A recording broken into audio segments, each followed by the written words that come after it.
and it's not peer-reviewed. The second method used is Dutch valve security tool. This also integrates WA15793 and ISO 35001 components. It is valve security focused. It's rapid, but then it has limited details and is inflexibly non-quantitative answer. That is, it makes use of yes or no.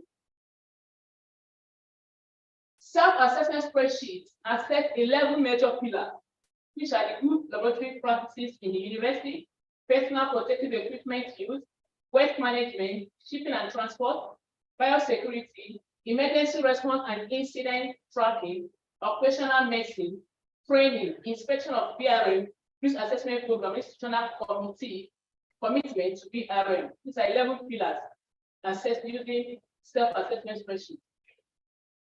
And the second tool, which is Dutch valve security tool, assess 8 major pillars, which are the awareness, personnel reliability, transport security, information, accountability for material, responsive, management, and fiscal measures. Dutch valve security tool. They are online tools. What you just need to do is to visit the website www.bureauvalvesecurity.nl/n. Then you click on valve security self-count tool. You locate the question list. Then you have different teams. These that assess 8 major areas. Each team you answer all the questions in each, and you obtain your results. The result of the using Dutch valve security tool. When these different areas were assessed, it was observed that in area of awareness, Rivers State University scored 100%. In the personnel reliability, institutions scored 50%, 50 in transport security, 100 in information management, accountability for materials 70, response 66.7, management 100, fiscal measures 50. Then the valve security total average is 50%. The use of self-assessment spreadsheet. This particular tool is licensed and it contains detailed questions each on biosafety and biosecurity. Display on Excel sheet and has graded score for each question. It covers 11 pillars. The result, when this particular tool was used, okay, it showed different for the good laboratory practices. Okay. This for good laboratory practices. That's about 60. Then waste management program below 70. Shipping and transport below 50. Power security program below 70. Incident tracking and response below 50. Operational testing program 50, training program 80, the risk assessment program below 50, information commitment to risk management 60. So looking at the 2 tools used, you find out that it's not encouraging to use just one tool to assess the bio risk management in your institution. So it's important that you use at least 2 or 3 tools to be able to find out where the gap is so that you know how to fill in the gap. In conclusion, in overall, Rivers State University has strong risk management system already established, which is working well in many areas. However, important action is needed in several elements in order to comply with the standard. Recommendation. Rivers State University needs to develop its policy on biological safety and security management, develop and maintain management inventory to improve on the 4 areas where the institution is deficient, including the risk assessment program, emergency response, and incident tracking, and BRM system performance monitoring. Thank you. As we see.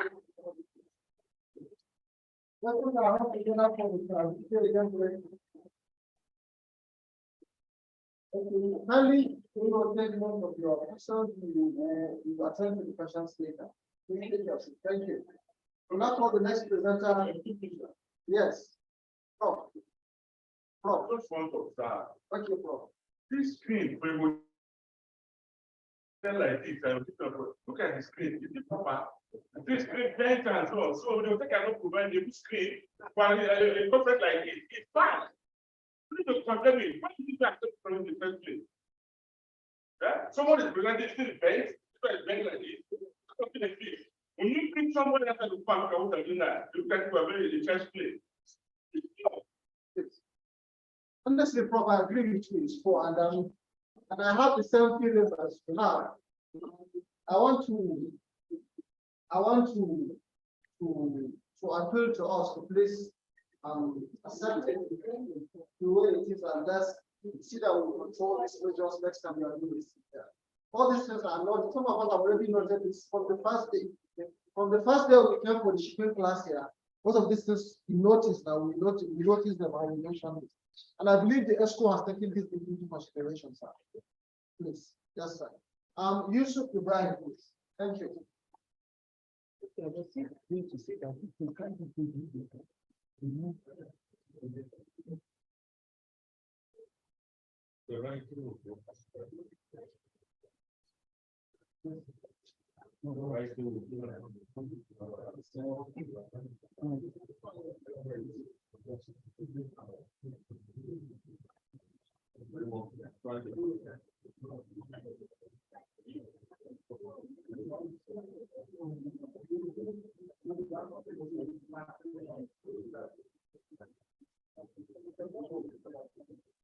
The bottom one.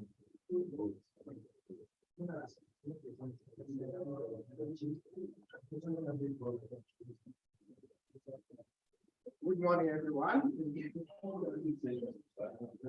I am presenting on the local epidemiology of and genomic analysis of Acinetobacter pneumoniae circulating in hospital and non-hospital environments in Kano. I am Ibrahim Yusuf. My business innovation and my collaborators here Germany.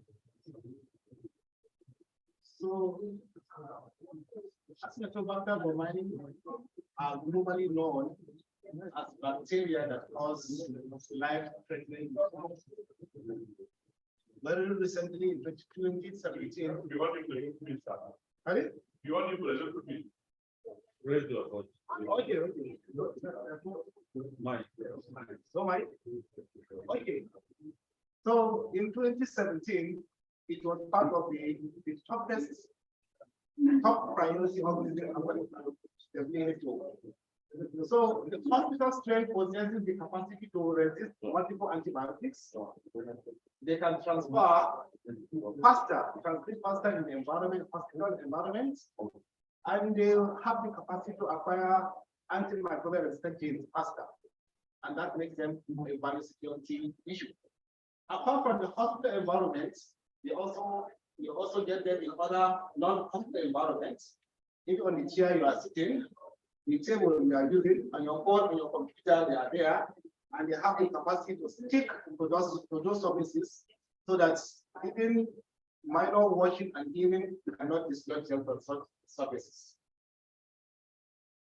So, why are we so worried? It's because for now, there are international clones that are known available worldwide that spread faster in the hospital.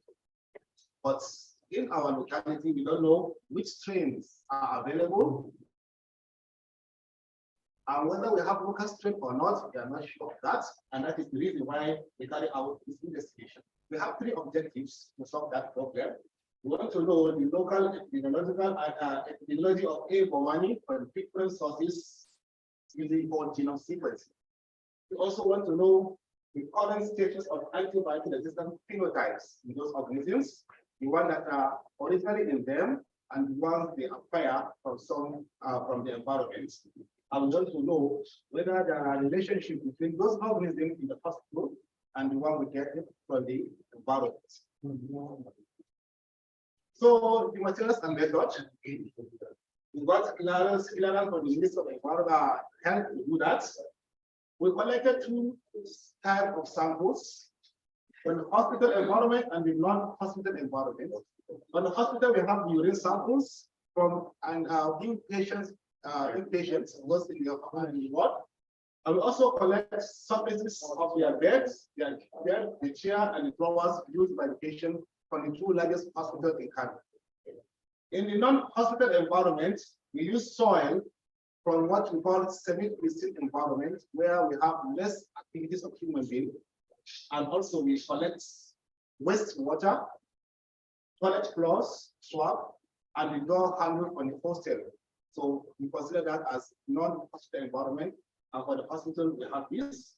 So for all the samples we are cultured on the Maconchi agar or from Acetobacter, which is a selective media for that, and we are able to identify, confirm the presence of ebomani by amplifying this gene layer of the one, which is intrinsic in those bacteria. Oh, sorry.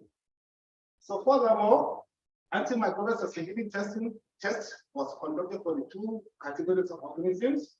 And we also sequenced the blood of 31 genes to know the variants we have circulating in our environments. Again, we carry out the whole genome sequencing for the for the organisms, and we use the sequence data to check for the sequence type we have in our locality. We use it to check the intrinsic and acquired resistant genes, so that we can know whether those organisms are acquiring resistant genes from the environment. We also use it to carry out to check for what we call single nucleotide polymorphism, which we use to detect relationship and how far they are within them. And we also use it to check the insertion sequences in those organisms, which give us an idea on whether the resistance will occur soon or later. These are the results. This is the classical tellers of egomani and from Acetobacter agar. This is the control strain of it. So in summary, from all the samples, we are able to isolate Acetobacter species throughout all the samples from the hospital and from the environment, which shows that these organisms are widely spread in our society. On 172 samples, species of Acetobacter were recovered from 72 samples. It is quite large, almost 42%. And from those 72, we were able to confirm 33 to be ebomani. So it is also a serious issue there. We use blood genes. The sequencing of the blood oxide-1 like genes revealed two variants in the environment. So we have the blood of the 66, which are the oxide strain, which belong to the international colony 2, which are known to widely spread in the hospital. And we have a new variant, which is unknown to us, which is blood oxide 180, which is found in the environment. So the issue is now that you can see from the non-hospital environment, we have the highest amount of isolation of ebomani in this environment, far higher than that for the hospital, which means not only hospitals have biosecurity issue, even in our hostel or shared environment, we can also have issue of biosecurity where we can have larger amount of these organisms that are highly pathogenic in that location. And another serious issue is now that having believed that 66 is the one that globally will be available in the hospital, now we are now seeing them rampantly in the environment. So the 66 that are not internationally to be in the hospital environment is now found in large amount also in the environmental surfaces. And the one that is known for the environment, you can see here 180 is not for the environment. You are now getting from the hospital, even in the urine sample. So it has now started transmitting as nosocomial infection now. So you can see it more clearly here. This is hospital 1, hospital 2, this is the environment. The green is the one on the soil. This is the hospital 180. The red is the one which is 66, which is globally spread. Because in this hospital, we have no green.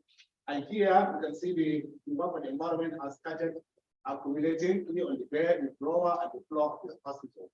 But in the hostel, you can see in the toilet floor, you can see them all over, and from the handles of doors used by all the students, you can see it quite aligned in there. So from the resistance shows that apart from the natural resistance of ampicillin, we have recovered resistance to chloramphenicol, to gentamicin, to tetracycline has reached almost 70%. It is quite higher. Once we are so lucky that the resistance to imiquimum is quite low, we only have one of it. We also observe some pockets of resistance to ceftazidime and cetadine, which is around like 3%. But luckily enough, the one from the environment are yet to acquire any resistant genes. So you can see here, the resistant genes acquire a resistant gene for aminoglycoside, from tetracycline, and from the sulfonamides. Okay, very quickly, our issue is the most dangerous thing is that the organism has acquired a lot of viral genes, which will enable them to stimulate in the body and cause these infections. And the last slide here is the divergent, the snake analysis, which shows that the transmission we discovered are quite recent, not far long, but that the one in the hospital is the previous one, but it has started distributing for other surfaces. In conclusion, the study revealed two variants of A-formalin circulating in hospital and non-hospital environment in Kano, Nigeria. And the transmission are quite recent, not older, so this can be stopped if we apply bio infection control management. Yeah, the circulating variants are susceptible to antibiotic. That is good news, but intermediate resistance to few antibiotics are now coming up. We have acquired virulent genes that will facilitate their survival and transmission in the environment, which can lead to improve their pathogenicity. This university collaborators and our sponsors, and I also appreciate you for this. Thank you very much. That's great.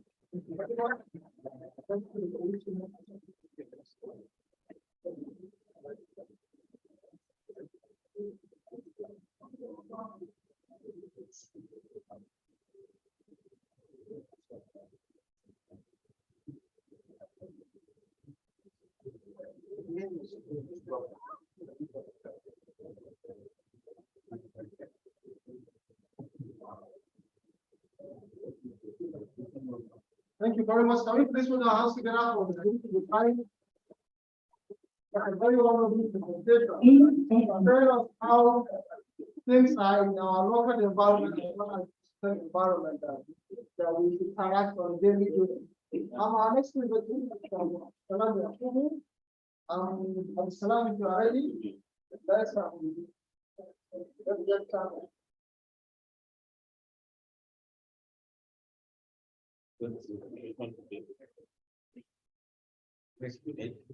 I was here before.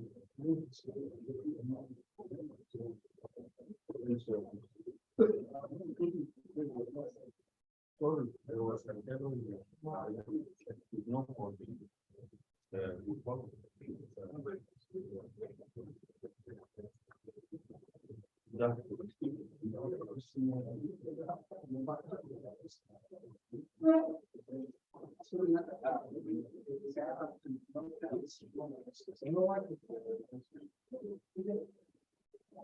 Your time is going. Your time is going. Because I'm stopping this presentation in the next 10 minutes. The man is ready. Have you made a commercial? If No, you made I'll a put it commercial, to- you can access one document. No, let me go. My time is going.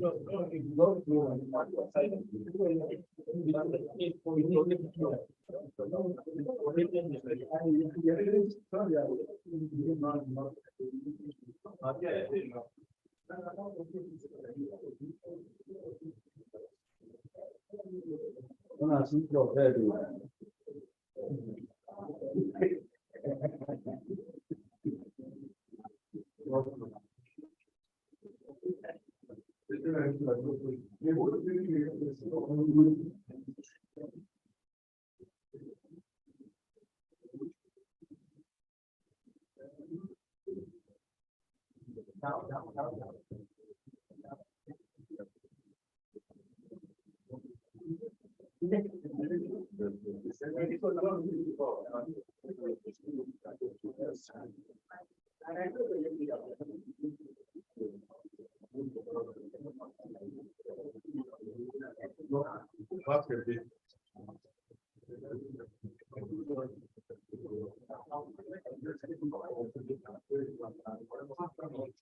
No, open it.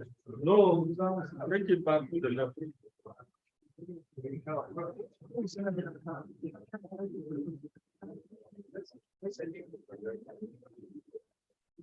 Move it to the front, please. Yeah, this thing is real big. And zoom it a little backward. And moving forward. Sorry, please. Sorry, 579 house. Yeah. 5 every two. Okay.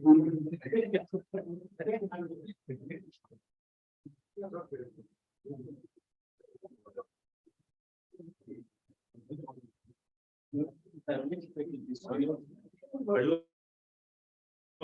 online? Yes, not done. Okay. What we have to check.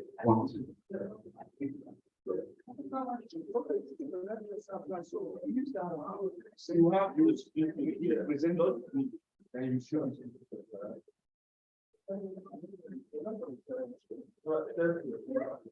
That's the point that.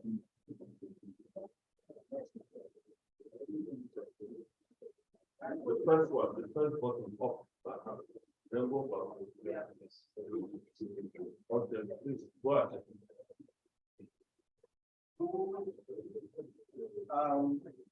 Good morning. The chairman of this section.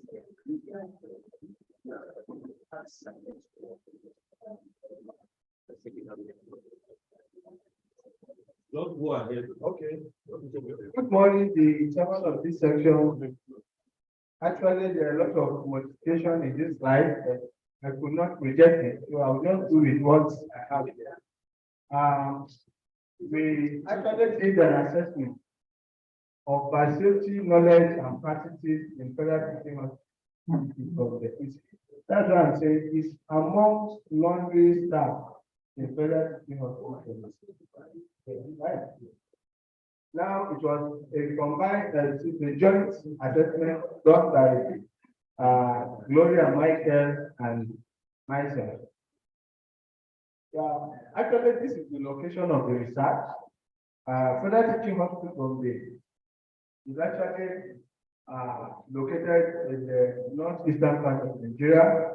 It has about 500 bed capacity and was established in 1993.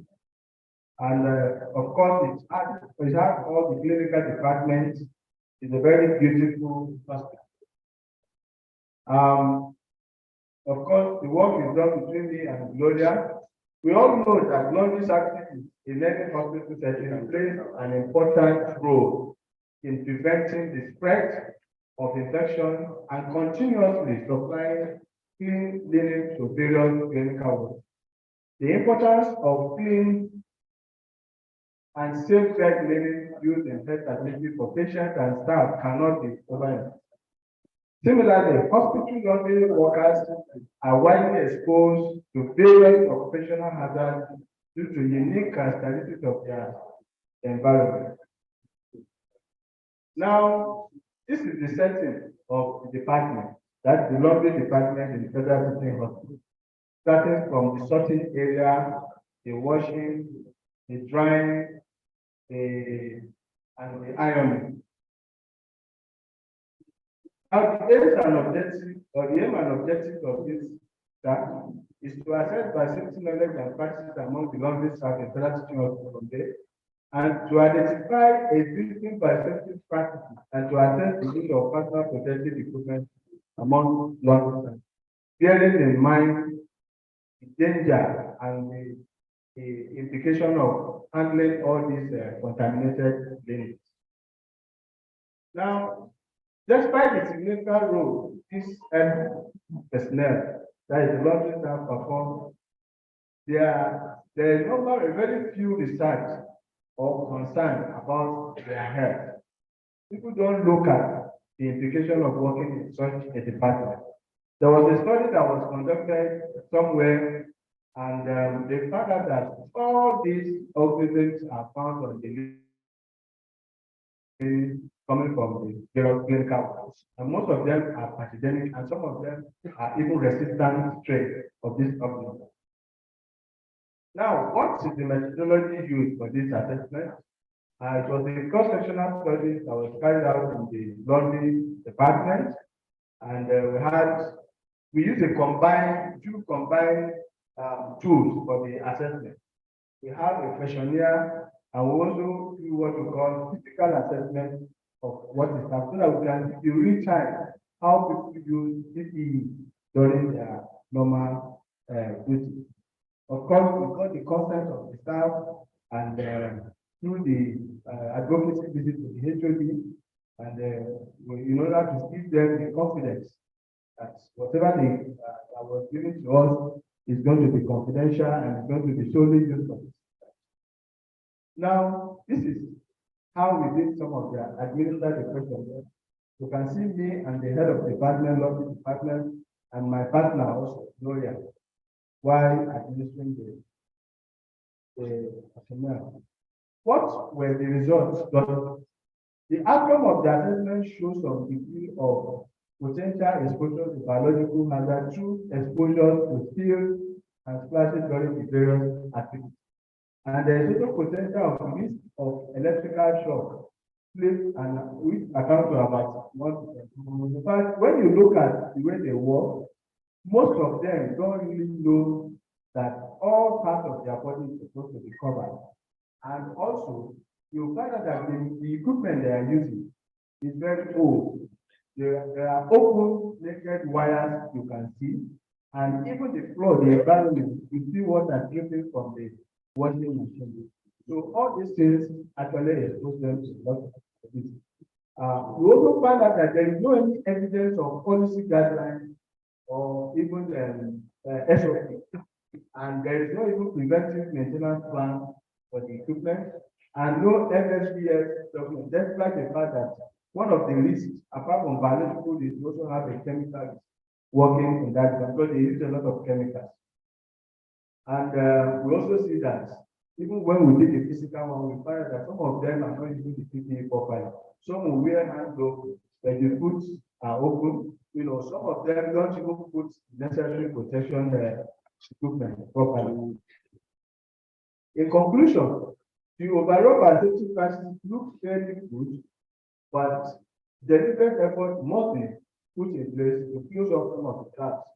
Most importantly, developing safety guidelines and SOP. And also there should be a good enforcement on adherence to biosafety SOP use of PPE. Now, recommendation. The study, if not because I didn't use the right price, you will have seen the non-conformity. You see those ones pushing these things from the trolley. Some of them are not using material. You see some of them are not wearing the necessary, even in the starting area.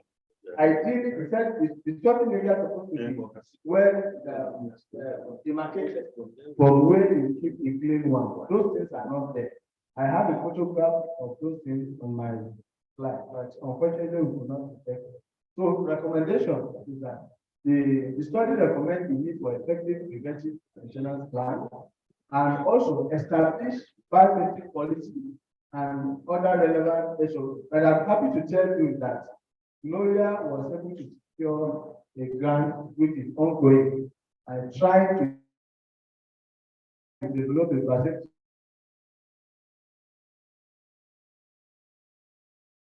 organize training and retraining workshops to raise hospital laundry workers awareness and knowledge on occupational hazard and biology on how to protect themselves. Provide safety training to workers regarding prevention of workplace hazard, emphasize the use of PPE. Training must be repeated almost annually just to make this effective. Thank you. Want to appreciate the Department of Laundry Services for their participation, and of course the NiBSA for giving us this opportunity. Thank you very much. If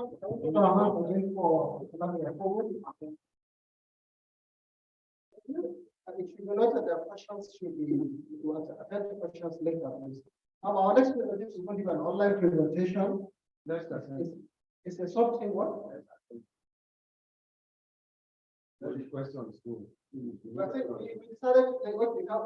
Do you have any questions, please? Do you have questions? The last The first we want to grab. Wait, the next presentation. Oh, what's the problem?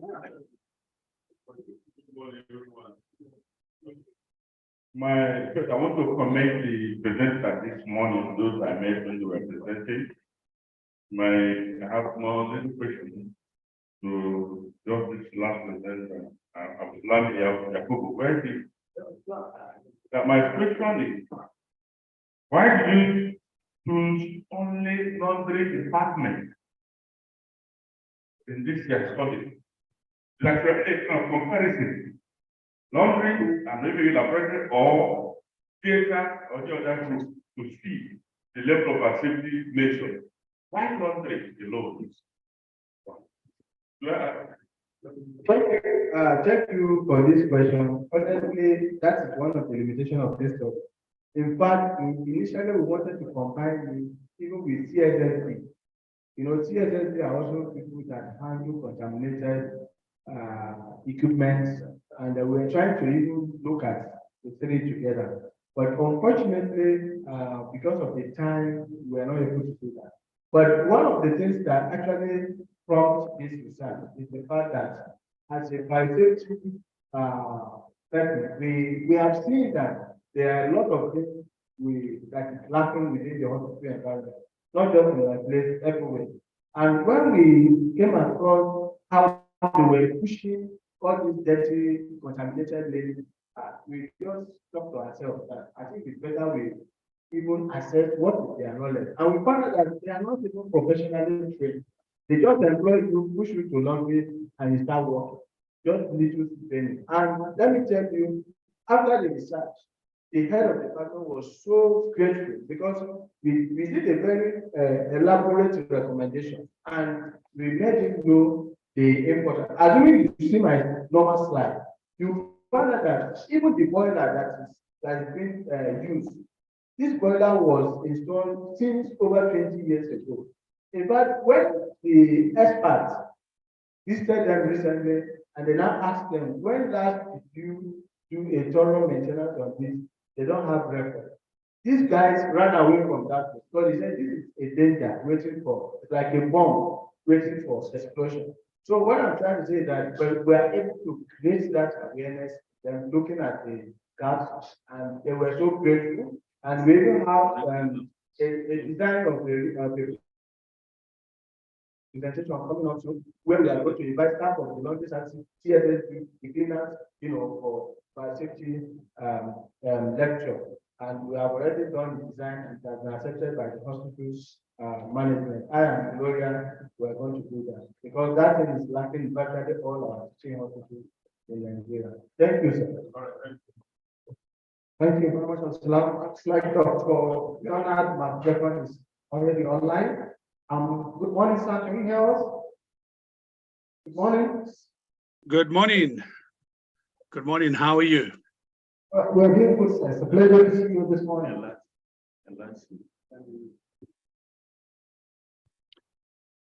Can I share my presentation so long? Yes. All right. Thank you. Dr. Please go ahead and share your presentation while we try to introduce you. Can you hear us clearly? I can hear you loud and clear. Oh, great. Great, thank you. Colleagues, this morning we have the privilege of having Dr. Leonard McDicken, and he will be speaking to us from South Africa. Dr. Leonard is an innovative and practical change agent for South African business environment. He has over 30 years experience in leadership positions all over Africa. He is also a member of International Disease Alliance since 2002 to date, and a member of IHRMA. He's a consultant to different organizations in many African countries, and that includes Nigeria, Ghana, Tanzania, etc. LEN provides consulting and coaching services in African countries. His strategic consulting services are used around the world, with recent assignments in African countries like Namibia, Tanzania, Nigeria, Ghana, and China. Some years back in 2016, he visited Nigeria, where he served as a keynote speaker on the topic GDP growth and present-day realities. And that program was organized by the Association of Professional Bodies of Nigeria. So this morning, by honor and privilege, to bring to the podium Dr. Len McDicken as he speaks on the topic, key strategies in reviving a developing economy in a pandemic. Please join me, let's put our hands together to welcome him. Over to you, Dickie. Thank you very much, Program Chair. I appreciate that very much. And honorable guests, ladies and gentlemen, it is indeed for me a pleasure to talk to you about this topic. And I hope to share some thoughts with you around key strategies in reviving a developing economy in a pandemic and post the pandemic. My focus is going to be on the least developed countries, and I just want to share some thoughts around that with you. So the agenda that I'm going to be talking to today is as follows. I'm first going to give a little bit of insight in terms of what Goldman Sachs predicts the economy will look like in 2075. Then want to talk about 4 of the challenges that we as least developed countries face. Then I want to talk about, it's almost like going back to school. What are the 4 factors of economic growth? But I want to actually show you the difference between how we traditionally as African countries look at this compared to how the developed world looks at it. And there's a slight nuance in terms of the change of focus, but that nuance has a dramatic impact in terms of the results that actually are achieved from that. And then I have some final thoughts, and Program Chair, I'm available to answer any questions after that. So if we look at the Goldman Sachs prediction in terms, and these have just come out, they're quite hot off the press. They came out in the last week, and I thought it was quite opportune for me to share it with you. First point that I raise is that global growth will average about 3% from now until 2075. And this is down from the last 10 years, where it's been averaging 3.6%.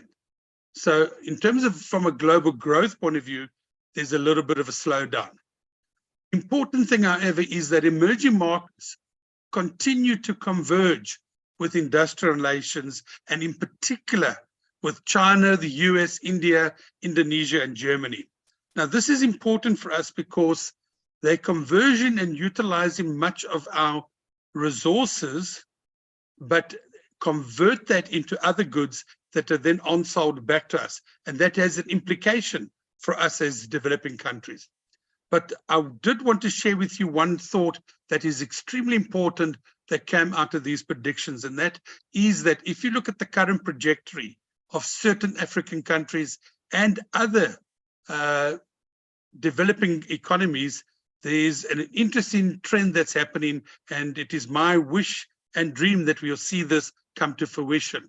And that is that Nigeria, Pakistan, and India could be amongst the biggest economies in the future. So what I'm saying is there is great potential for these countries in particular to, in actual fact, change some of these trends of the past. The US is unlikely to repeat strong performance of the last decade, and the US dollar robustness will unwind in the next 10 years. And in actual fact, other currencies like the Chinese realm could be in actual fact currencies to actually look at in terms of going forward. While income inequality between countries, both developed and developing countries, has fallen, the sad trend is that there is continually the rise within countries of what the rich earn and what the poor earn. So while you're looking at countries in terms of developed countries and developing countries, that has in actual fact reduced in terms of the inequalities. However, in many of our African countries, that inequality is in actual fact worsened between the haves and the have-nots. Protectionism and climate change have a direct impact on the future growth. And we've seen this in terms of a number of European countries actually closing their borders, in particular to migration of human capital coming across. We've also seen it in terms of the US, how they protect their own goods against other goods coming in. And there's not a fair trade situation that exists. That the protection of their own environments will, I personally believe, get worse over time than improve. So there will almost be a turning into countries in terms of let's look after ourselves first before looking after other people in the greater world economy. The global population, however, has halved in the last 50 years.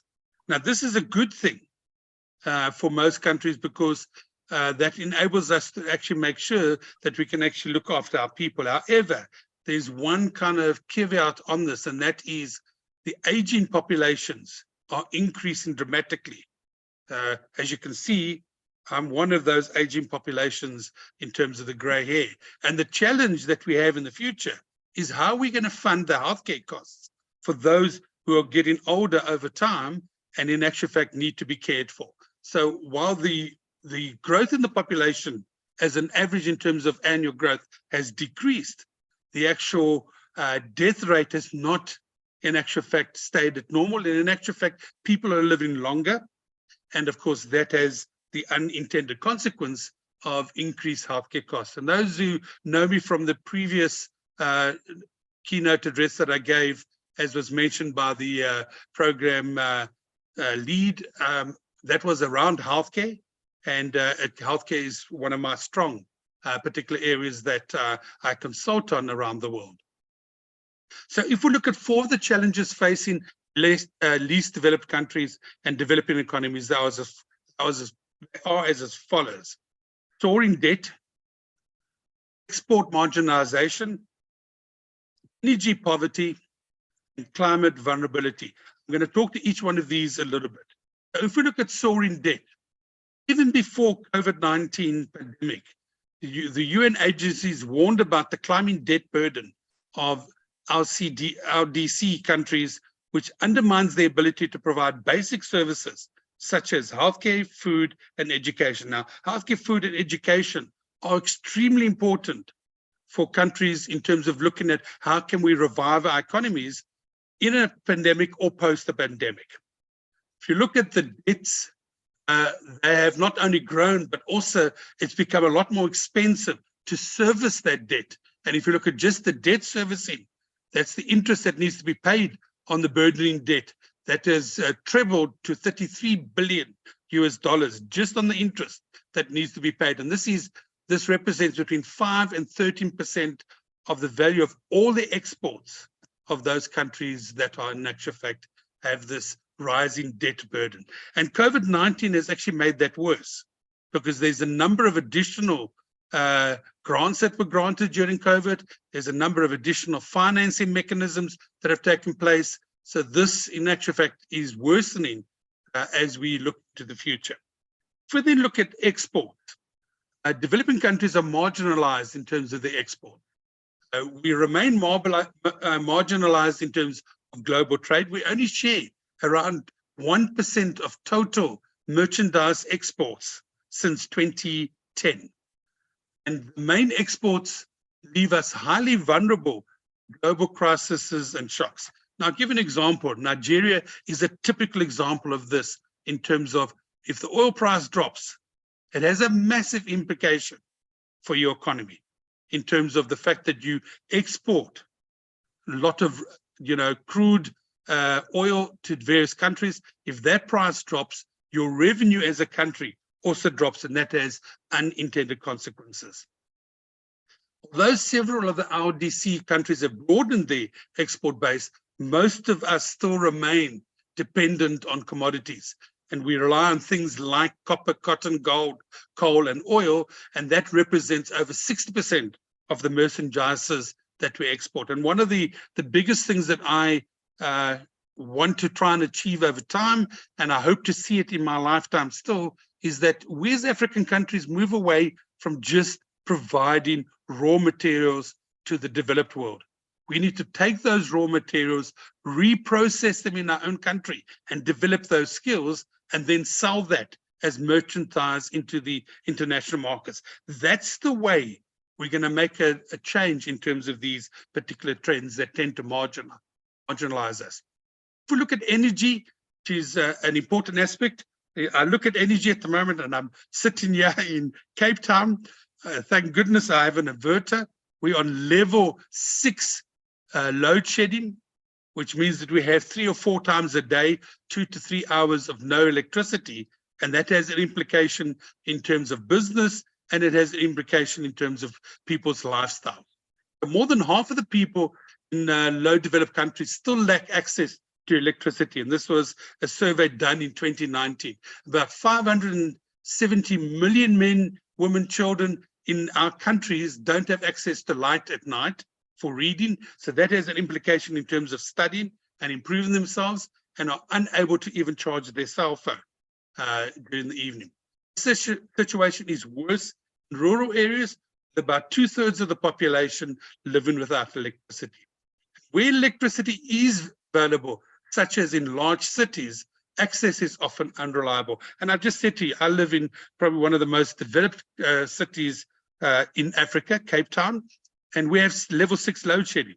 So access to electricity, if I did not have an inverter, if I did not have a system that I charge batteries and I work on solar, I would actually not be able to be doing this presentation to you without any electricity, because we need electricity to actually do that. Access to energy matters now more than ever for our low developing countries. And this is one of the ways that we can use in terms of improving access to electricity to enable us to recover from the COVID-19 crisis that all our nations actually faced. The fourth area that I wanted to talk about is climate vulnerability. Now, RCDs on the front line of climate crises, even though our populations have barely contributed to the global greenhouse gas emissions fueled by global heating. In the past 5 decades, these vulnerable countries, and that's us included, have been home to 69% of the global deaths related to climate disasters, yet our cars, our industries have produced just 1.1% of the world's total CO2 emissions. Even our share per person barely reaches 9% of the world's average. In 2019, the carbon footprint of an average person living in low developed countries was 23 times smaller than that of someone living in a developed country such as America and Europe. The climate apartheid means that people least responsible for climate change are the most affected by its consequences. And that's why, in terms of green energy, it is so important that we create our independence in terms of energy that in actual fact can help us in terms of reducing for ourselves the actual carbon footprints that we have in terms of going forward. But the biggest issue is, for me, on this particular one, is the fact that we have this climate apartheid that exists between developed countries and developing countries. So I mentioned to you that I'm going to be presenting a couple of items just on going back to school. I am a teacher at the University of, I'm a lecturer at the University of Cape Town and the University of Stellenbosch. and I sometimes also do lectures, and I'm involved in the University of Port Elizabeth here in the South African environment. In particular, I teach strategy and systems thinking at UCT, and I teach strategy and systems thinking also at the University of Stellenbosch. So if we look at this, I do apologize that my kind of teaching spirit is now going to come across. But there are four main factors that if you look at economic growth, which are important. These four main factors are: number one, land; number two, labor; capital; and then entrepreneurship. Entrepreneurship is the greatest asset we as African countries have in terms of addressing the revival of our economies post the pandemic. But for me, the important thing also here is labor. We have lots of that. It's about how we apply it. Land, when people, there was a very, very interesting paper done a number of years back from a professor out of Brazil who spoke about, if you want to empower people going into the future to be part of the economy of the present, you need to make sure that they're landowners. Because from the moment you have land that you own in your own name, you have the ability then to access the capital financing system in terms of actually to grow your business and to grow your well-being going into the future. I mentioned that I was going to talk a little bit about how does this differ between the developed countries and the developing countries. So if we look at governments in the developed country world, they look at these four elements a little bit differently. First one is they look at labor. What is labor? It is human resources. They look at how can we take these human resources and better qualify them through our education system, so when they come out at the end, they're productive individuals who can in actual fact open up entrepreneurial business and then actually grow the economy. Second thing is how they utilize capital, how they access capital, and how they actually look at this venturing capital and other structures that are required to in actual fact improve the economy and improve the growth. Look at natural resources. Of course, they have an easy access, which we provide as an African country, which is, for me, one of our biggest areas of problematic areas, in that we need to change that relationship where all we are seen as are good providers of natural resources as opposed to the expertise that we have. And I really do believe that we need to look at taking our natural resources, reworking them, and then supplying them on other countries. And of course, the one area where they're very good is how to look at technology, how to utilize technology, and how this can in actual fact grow an economy. So my takeaway from this is that as developing countries, we need to focus on these areas from the way that developed countries look at the factors of economic growth and actually realign them so that we can actually grow as well. So my final thoughts on how do we improve the economy of a developing country. And the last part of this particular section of my talk may be controversial, but I do think it's very important that we need to face the elephant in the room. And I'm talking in particular, we're trying to do that in South Africa. And I know that Nigeria, you're trying to do likewise the same. But on the first part is we need to look at infrastructure spending. Both of our countries have large areas where we can actually build the infrastructure that's required. If we build the infrastructure and we get it up to scratch, we're then able to improve our economic activity. And of course, then that has a positive impact in terms of our economic growth. This also, through construction, increases jobs, increases productivity, and enables business to operate more efficiently.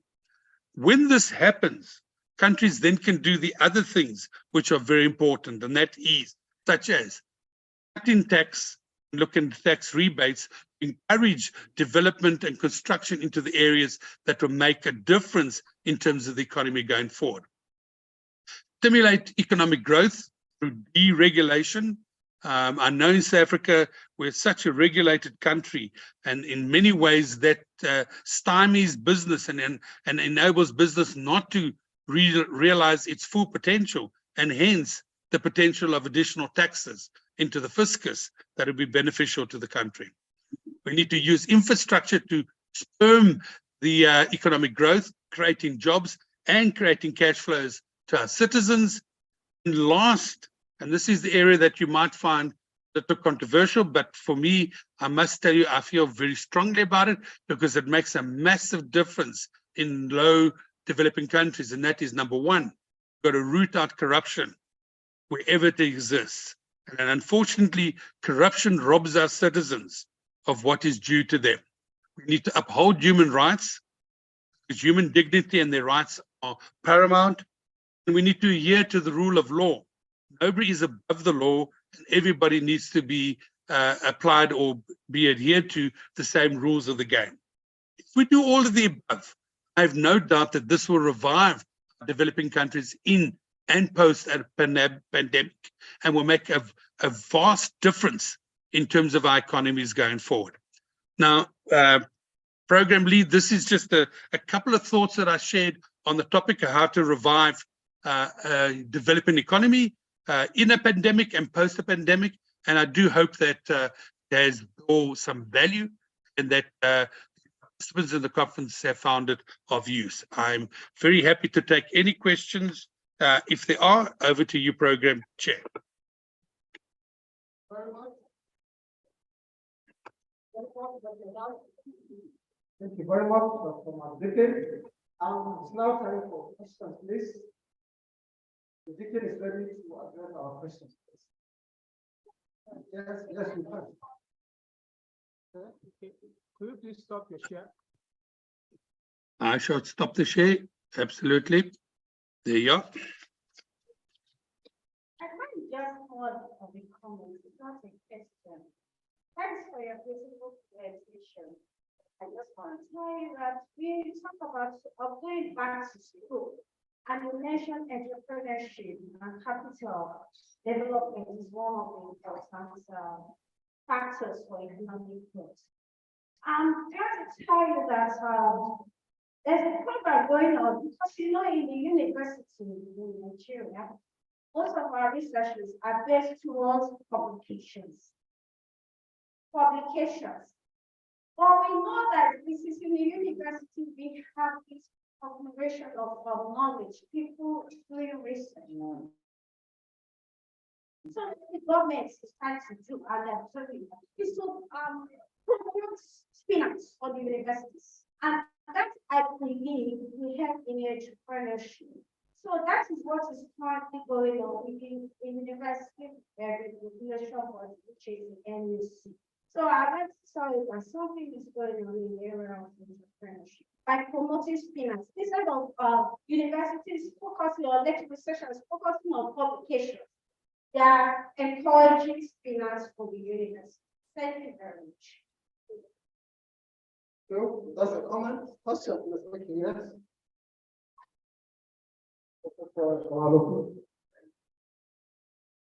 Good morning, everyone. Thank you for your presentation. My name is Bamidele Iwalokun. I work in the Nigerian Institute of Medical Research. I think in the last 2 years, we have grown greatly in the area of innovation, research and development and innovation. So this is the challenge we are having, especially with those that we need to commercialize our products to. So the first thing we do is the research. Next is to produce a product.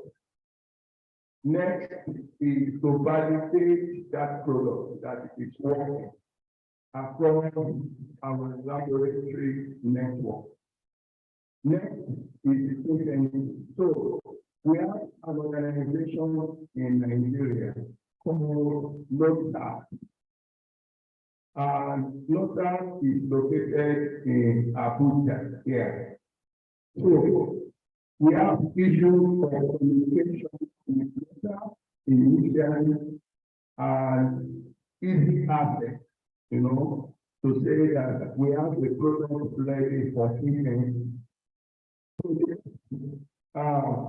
Development in that regard is that NiBSA has agreed to establish a branch office in Lagos. for passage. Is that we have been able to commercialize one. Because commercialization is part of our mandate. So my question is, can you tell us a strategy that we can really use to announce potential clients of our state program? Thank you. Before, I think this is about for all of you can start out the questions, comments. So. How is it? How is the question? Okay. You cannot, Thank you. you cannot hear us. Can you hear me now? Can you hear us? Yeah. Can you hear me? Is it clear? Can you hear us? I can hear the line is a bit bad. Even with the other two speakers, I picked up bits of what they were saying, but I'm trying to make sense of it. Thank you, Program Chair. Okay, thank you, Lee Dickin, for honoring us with this presentation. I'm so glad seeing you doing this presentation. But maybe you're going to tell us the secret behind your white beard. Because the last time you came to Nigeria, these beards were not there. Nice seeing you. My question is, you, as part of your strategy, you have suggested the issue of corruption, how it has affected the economy in most developing countries.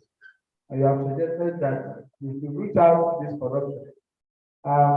And I see this corruption as something that has become part of us in developing countries.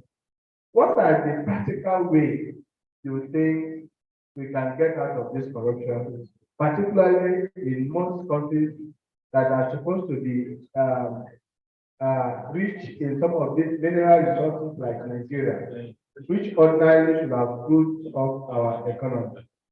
Thank you. Okay. Thank you. Over to you. Thank you. All right. Over to you.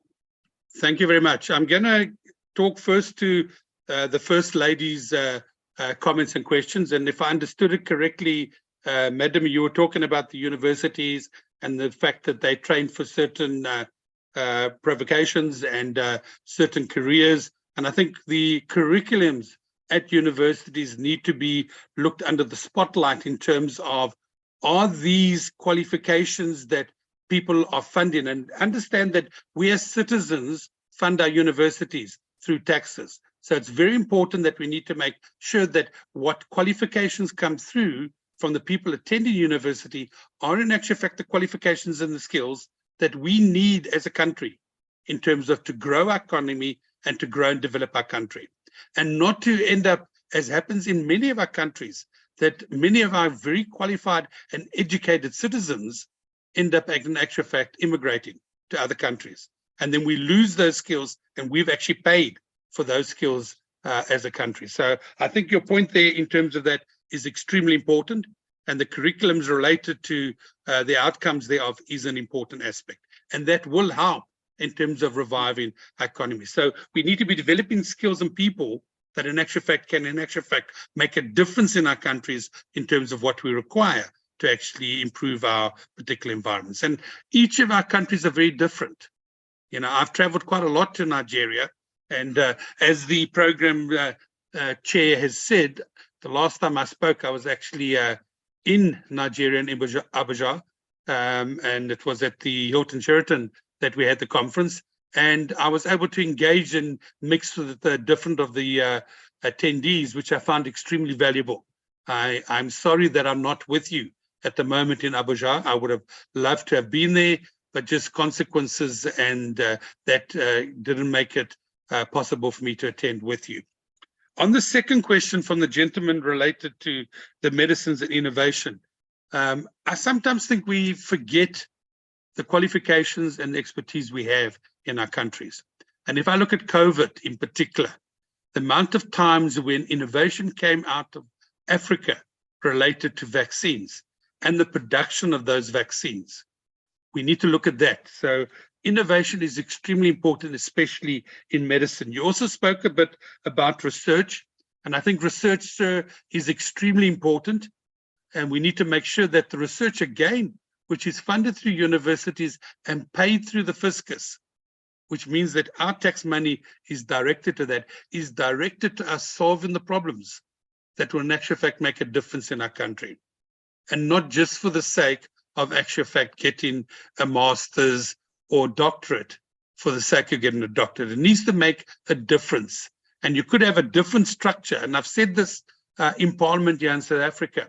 You can have a different structure for those qualifications that add value to the economy and to those qualifications that in actual fact are there for people to attain their doctorates. And the funding needs to be different. More funding must be directed to those that will make a physical difference in our country. And in terms of the products, as you spoke about, you'll be surprised how many products and innovations come out of Africa.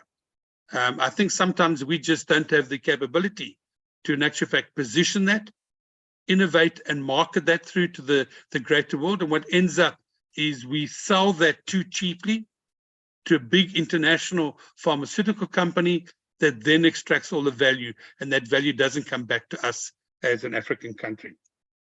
The last point, which from the gentleman, I think it was the program lead that spoke about corruption and how do we prevent it. There's quite a, one of the things I always find amazing, and I talk quite a lot of this about this in the media in South Africa, and that is people always complain about corruption. And then you look at people who actually go to the polls and vote.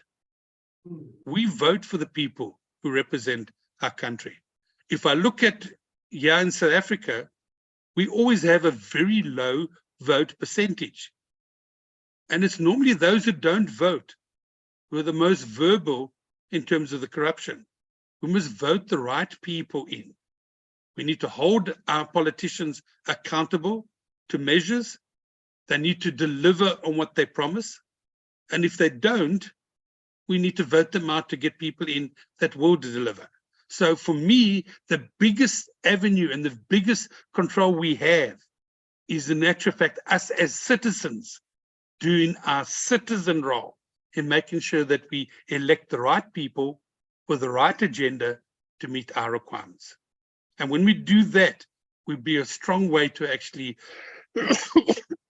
taking out all the corruption that actually exists. The second part, which is as important, sometimes we put our politicians on a pedestal, and once they get elected, they're above the law. Now, that's not so. They need to be held accountable, and they need to report back to us as citizens on what they promised to give us and deliver and what they actually are delivering. And based on that, it needs to be run just as a business. Based on that, needs to be their remuneration, their performance, bonuses, everything must be related to what was the agenda that they came in on, what's the right agenda for us as a country, and how do we actually position and hold them accountable going forward. This is quite a lengthy topic that we can have, program lead, and I wish we had more time. And again, as I said, had I been able to travel to Abuja, we would have had many very interesting conversations around the meals and around tea. I'm really sorry that we're going to miss out on that opportunity. But from the bottom of my heart, thank you very much for the honor of inviting me to talk to you. And I really thank you for this opportunity. And I hope that I've added some value to the delegates and given you some things to think about. And and that you would actually have a wonderful time. And before I forget, what's very important, I hope you have a fantastic festive season. And enjoy the Christmas and the holiday season, and enjoy it with your family and loved ones. And thank you once again for the opportunity. I greatly appreciate it. Thank you, Dr. Mark Dickin, for this. I'm glad that you made it. And as NiBSA, we are looking forward to more collaboration with you and your organization as well. On behalf of our executive and of course local organizing committee, this is Dr. Prince Uche saying thank you so much, and we'll talk after now. Thank you very much. Thanks, and have a nice day. Same to you. Colleagues, All right. Great. Bye, everybody. Bye. All right. So I'm sure we had a nice time with that presentation. It's good for us to be looking at the economy as well as the pandemics. And let's begin to discuss the nitty-gritty. And that's why we're looking at this topic on building sustainable leadership, or sustainable systems that can help us prevent outbreaks of diseases. Well, I think we go straight to the next presentation for today. And this presentation will be done by none other than our own. Colleagues, I want to tell you that I've been looking forward to this presentation because it's one topic that addresses the summary of why we are here. And we have a very seasoned speaker this morning, a facilitator who has been on this journey for so many years. I remember those days when I was still in electricity and we were talking about introducing biosafety and biosecurity programs in the country. This speaker is one of the persons that led the process from CDC of introducing the mechanisms for building capacity of colleagues in Nigeria on biosafety and biosecurity. I'm talking of no other person than Mrs. Abiola Olajumoke Tuli. As we come, please listen to him. Mrs. Tuli is a medical laboratory scientist with multi-country experience in the provision of diagnostics and laboratory services, working as a global core laboratory consultant at the program management unit of the National Tuberculosis and Leprosy and Borrelial Cell Control Program. She is a seasoned public health scientist, a biorisk manager with professional certification from the International Federation of Biosafety Association, IBA. She was instrumental in the planning process up to the commissioning of the 3 biosafety level 3 laboratories established in Nigeria. She was the first president of the Nigerian Biosafety Association. She is also the first female president of the African Biological Association. She is a member of the WHO Global Laboratory Initiative. She's a fellow of Nigerian Biological Safety Association, and she's an honorary fellow of the Society for Educational Administration of Nigeria. Is a member board of directors for IBA. So those of you who are writing IBA, see your answer here. And member of the International Union Against Tuberculosis and Lung Disease, biocontainment. He bagged so many awards, including the United States Department of State Customer Service Award for groundbreaking of the first Pan-African Center for Equipment Maintenance. Please join me, ladies and gentlemen, as we welcome Mama P, Mrs. Tuli Abiola. Thank you, Dr. Uche. I want to appreciate everybody here. I'm honored to be here. And instead of looking back, I can say I'm proud of this noble competition. So I'm not really too happy for the number of participants that are here. Because if you look at how many people are registered members, they are up to 601, but we are less than 100 here. Anyway, the economy, okay, okay. So, once again, I want to say good morning to you all. I have a visual assignment this morning, and that is presenting a topic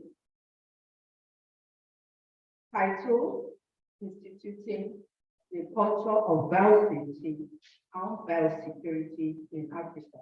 I'm only going to focus on Nigeria experience.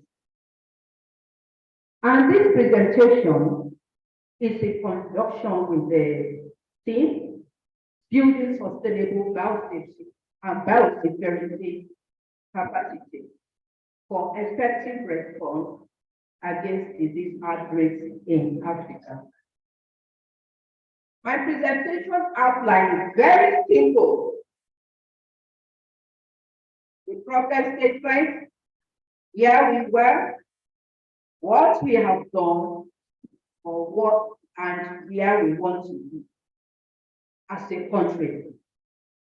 Because I'm going to look at, because we are looking at Nigeria at large. So I'm not going to speak on only Nigerian Biological Safety Association, development. However, I want to apologize for spring, because I've been looking at all the presentations and I was not really too happy with how the outcome. However, talking out of NiBSA, like most of us all know, the journey started as partners 2010, when we had 2010 as the National Signal and Leprosy Control Program Conference Group.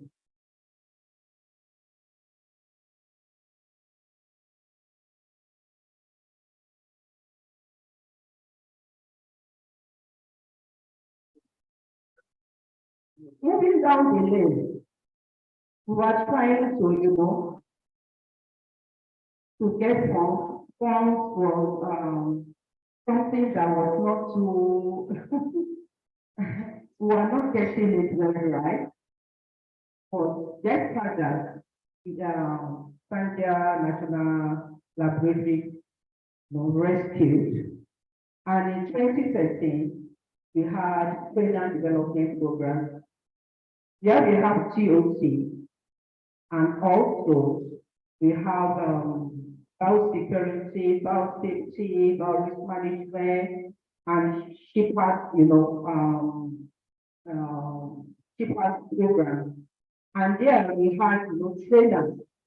People were trained, and this was the genesis of the step-down training of most of the trainings we have. Later, we were thinking that we need to increase the number of trainers. And how are we going to do this? Why can't we look at the Nigeria, universities? So let us see what you can do. This can help us to enlarge, even professionals, that will be supporting, propagating the culture of biosafety and biosecurity in the country. So we had a workshop on the BRN curriculum in Nigerian University that took place in 2015 Abuja. Later, we had advanced trainers workshop in US and also in Lagos. Most of these that I've mentioned were supported by Sandia and DEP in collaboration. So later we had project-based mentoring TVN. That training, that was the TOC was in Morocco, and there was step down of trainers even to in Nigeria, and we use the structure of the zone. We have zonal officers, so we use the structure. And I'm pleased to say, like North Central, and South, they've been doing a lot. I think South too, yes, they've been doing a lot when you are talking of the project mentoring group. So many people, there's awareness because we have been seeing things happening, through that program. There's so many things that happen along the line. I don't want to go into that because the focus is not on NiBSA. I want to focus generally on Nigeria. Well, however, we have registered members of the 601, 325 trained members on BRM, 280, TPA, 45.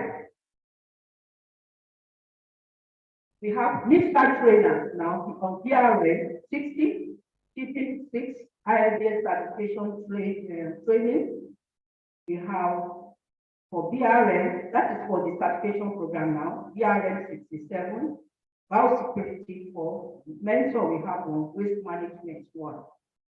So I think some of us are both an example this on Tuesday, and we are looking forward for increase in the numbers of our managers, bio-risk managers and biosecurity professionals certified, and that will really make us proud. Now, going to my topic, statement. What are the problems? You can see this man. The vehicle is not able to drive or stay in challenges. The vehicle, the existing structure, existing budget, whatever, is not able to sustain the challenges. However, this man is struggling, and that is the situation of the health program, even in the country. You can see some of these biological incidents, whether naturally occurring, accidental or deliberate in origin. They have been causing widespread infection across the globe. In 2014 to 2016, the West African Ebola virus disease outbreak uncovered the weakness of the public health system.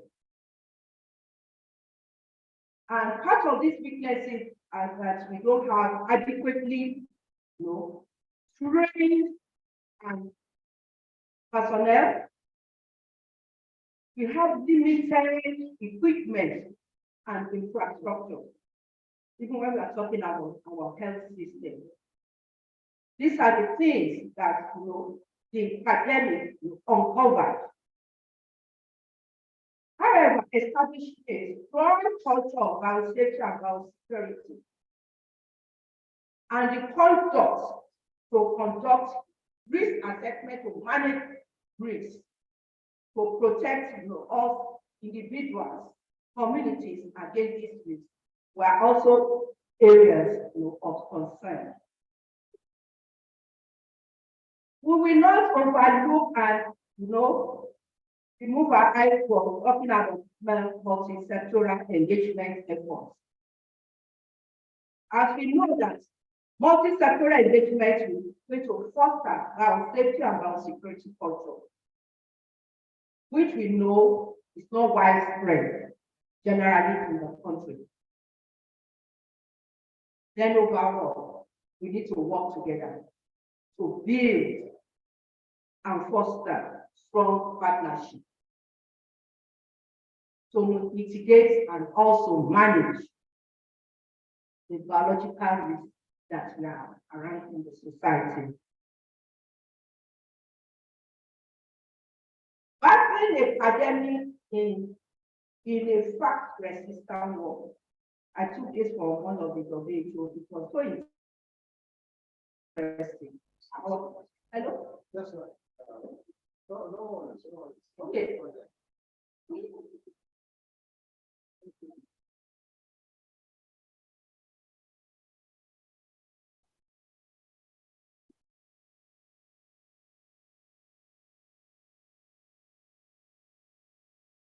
So, battling the pandemic, in fact, resistant world, very resistant world. The world is resistant to this pandemic. We knew a lot of things happened, even the area of the pandemic, information sharing, to people to know what is happening, how we should address this pandemic. I remember during the Ebola, it was so funny. We see so many pictures, even people in the village, the information that were received. You will see young boys, people, this our polythene bags, they will wear it on their hands as gloves, so that because there's information that don't shake, don't do this, and that's how we introduce Rakadede method of breathing. Rakadede, because you want to avoid shaking. You even see to the extent people wearing donning the polythene bag on their legs. I look at it. These are part of challenges, things that are missing in the society. Information were shared about how you can prevent, but the means, what are the things that are needed even to prevent this are not available. But thank God for even some of us innovating people in the community, and we stay in the places that they even try to get something abroad. Let us look at this man.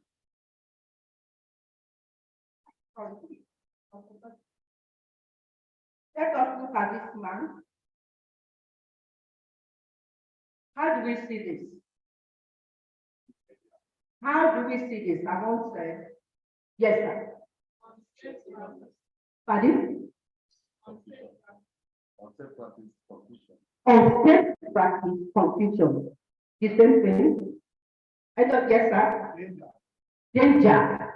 That means safety, security, any other information. Safety, yes. We can see this man. This is our NEPA.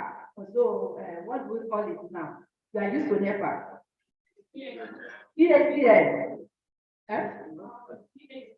What is PSPS? Power holding company.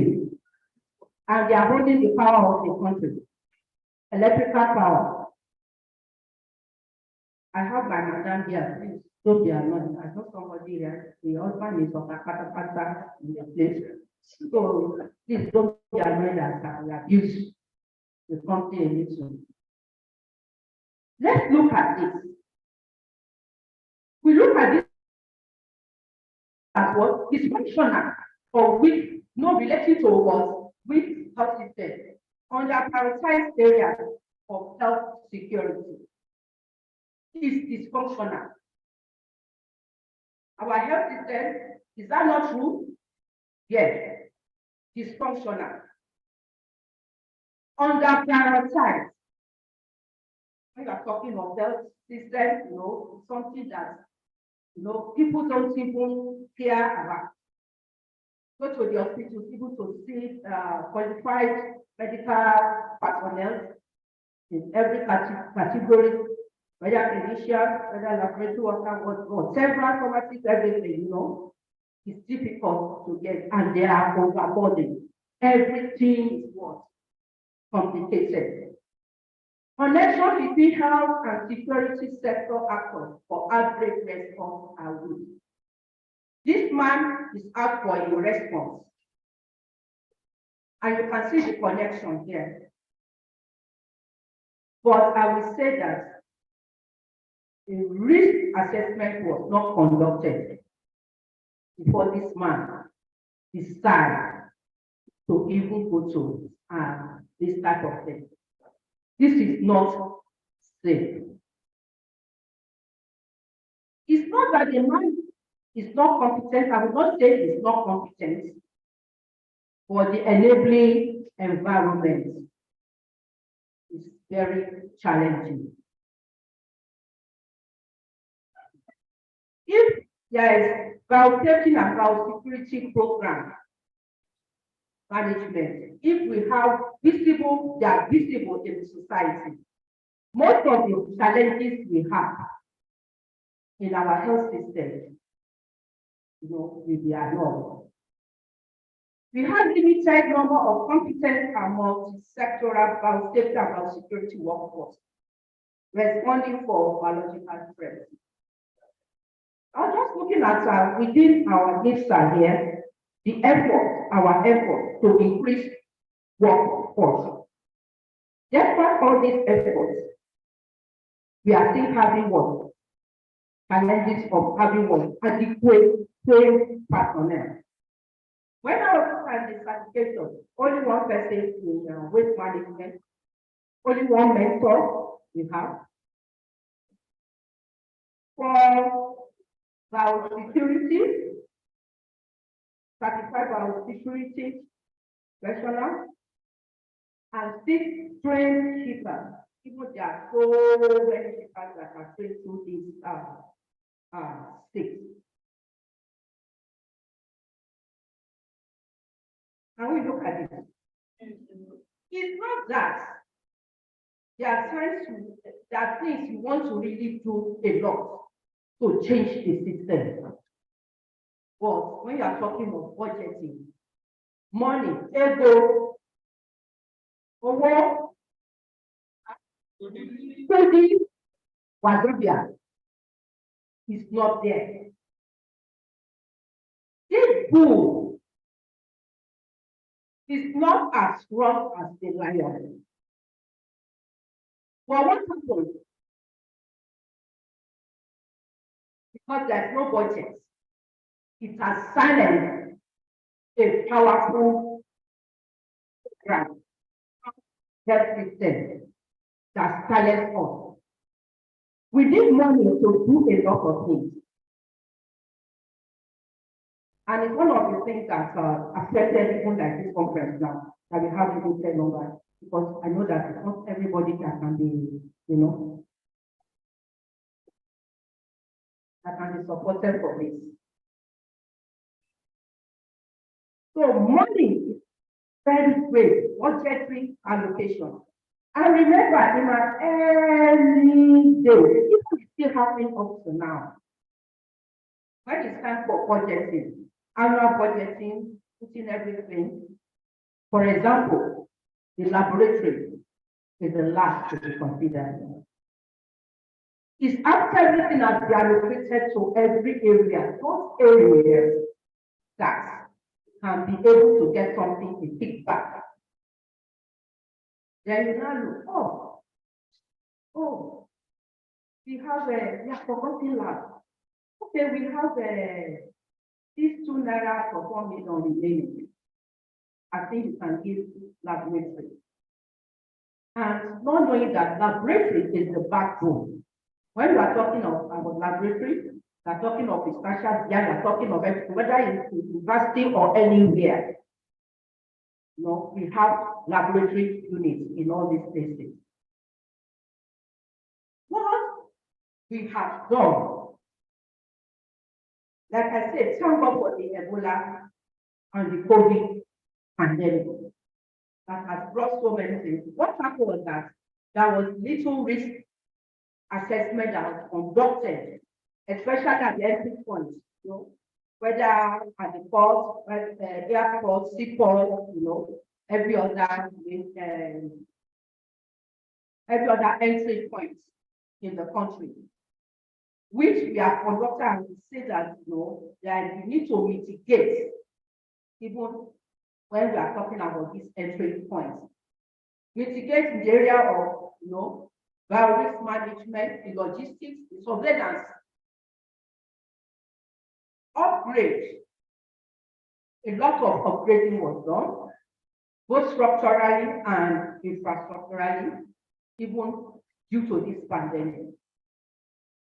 Some states have the opportunity to have more biosafety level 3 containment installed and even buildings installed structurally to meet standards. Those that do not have our safety level 3 structures, they have the information of developing practices, about safety level 3 practices, to upgrade. At least I don't have the structure, the practices, is very, very important. So these are all the things, that came up because of the issue of the pandemic. We also have increased laboratory network. So many things are not happening. COVID brought methods, molecular laboratories in the country, which we say kudos, they are state-of-the-art laboratories. And also capacities were built. And not so many programs, even within my own program, I know how many people that the capacity has been built in the area of biosafety and biosecurity. So at times when I look at the pandemic, I said it has really done a lot for us in the area of biosafety and biosecurity. Shipping to, there was awareness, taking the samples everywhere before, people don't ship anyhow. For now, there's awareness that you need to package very well, you ship in a safe practice, method. All these things were in place. Not only that, at what multi-sectoral areas, so many partners, so many, people were in this, everybody interested. Meetings ongoing, government also holding meetings with different, health, national health support areas. So, like I said, from Ebola to COVID-19, there was emergency preparedness and response plan and action. This started in Lagos because we all know what happened, how the Ebola came into the country. It was through Lagos. So there were so many things, actions and key events by national, state, and WHO. So every state, everybody, there was awareness. I will not go much into all the things that are from that 2014, but I want to just talk about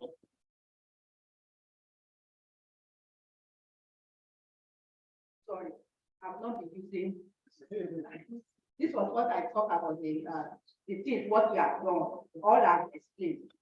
So I'm here now. Like I said, I only highlight some areas. And these areas, I will talk about committees. Were established for research. A lot of research, programs came up.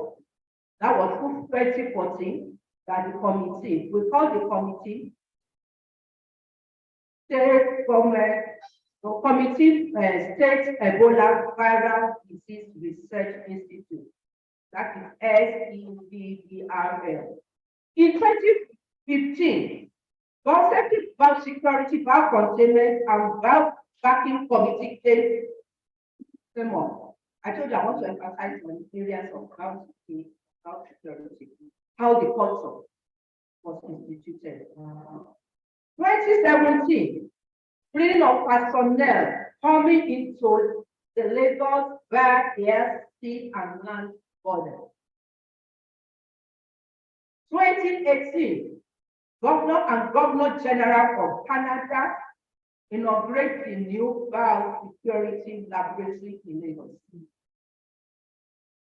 2019, in February, we have establishment of standard operating protocols on the use of personal protective equipment. In October that same year, we have Governing Council on Biosecurity and Biobanking. All these areas that were silent, there was improvement because of the pandemic. Before, nobody talks about biosafety, biosecurity. I don't know if I will have, maybe I will got the opportunity to know about it now if I was not, well, with the NiBSA, with the association.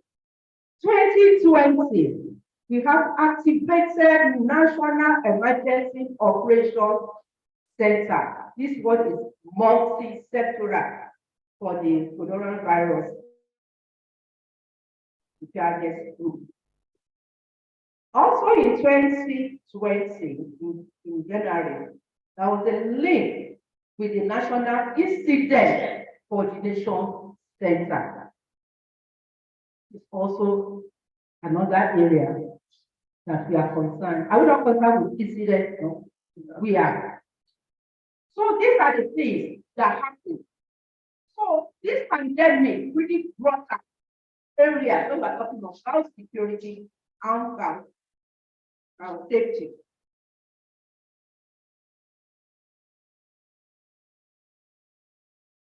The process and government action. Between 2015 and 2017, discussion with investors, securing investment, and construction of biosafety level 3 laboratory environment.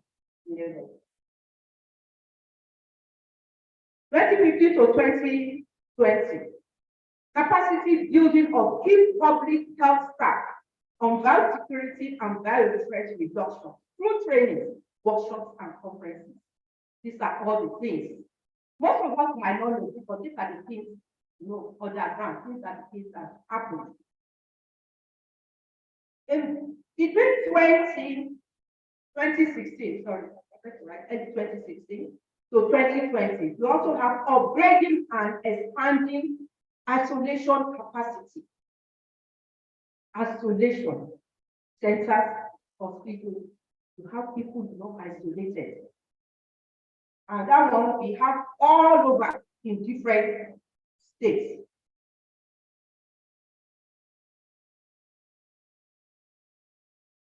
Part of it, there was area of vaccination.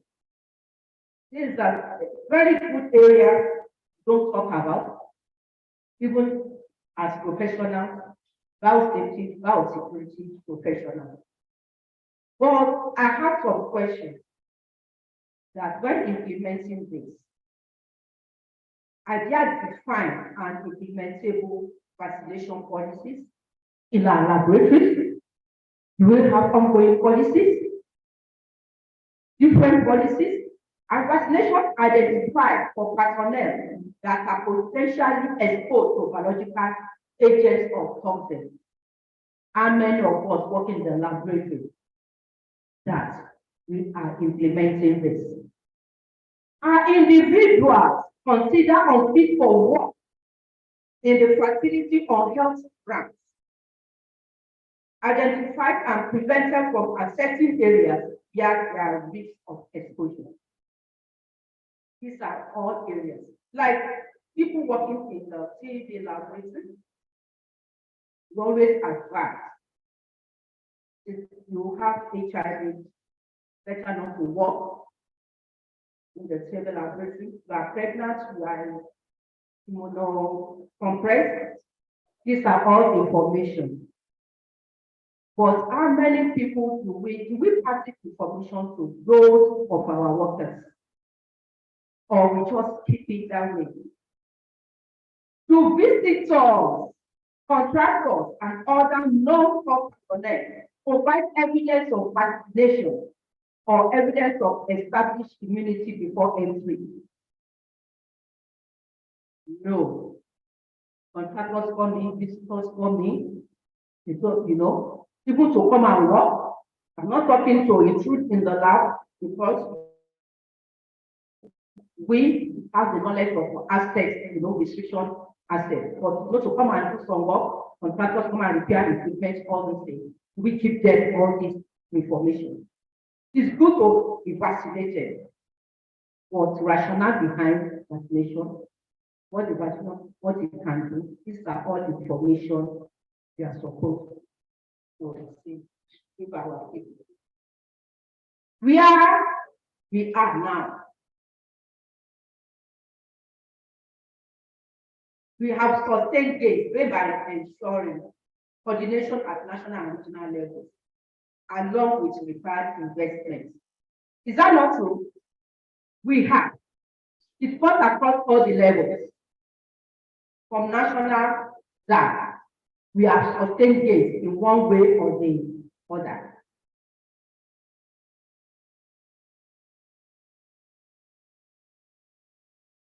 We have also prepositioned medical supplies, such as personal protective equipment in all states and developed guidance approaches. True or false?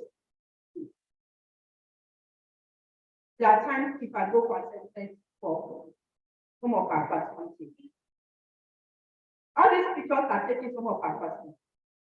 You have so many, you know, you have gloves, you have surgical masks, people have N95. Some people abuse it. N95, they use it anyhow. Somebody doing microscopy to the clean area, using N95. Are you getting it? Because we have a lot of them distributed. Before, we used to improvise, you know, provide for sharp containers. But now, we have sharp containers.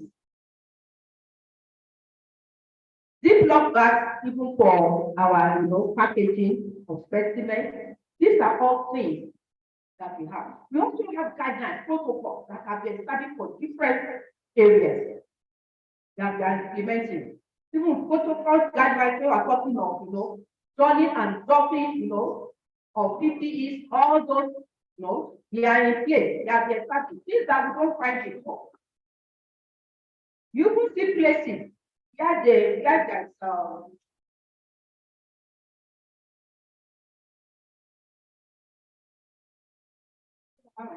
you even see places, these are sharp containers.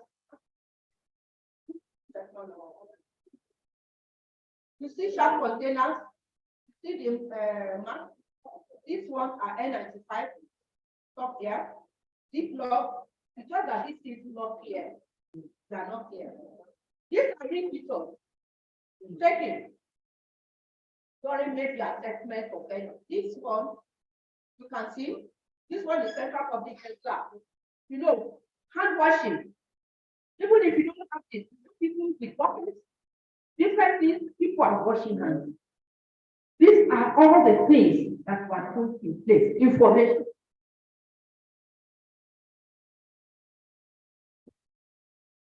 This picture, I like this picture so much. The pictures here. Sorry, I will mention TB because yeah.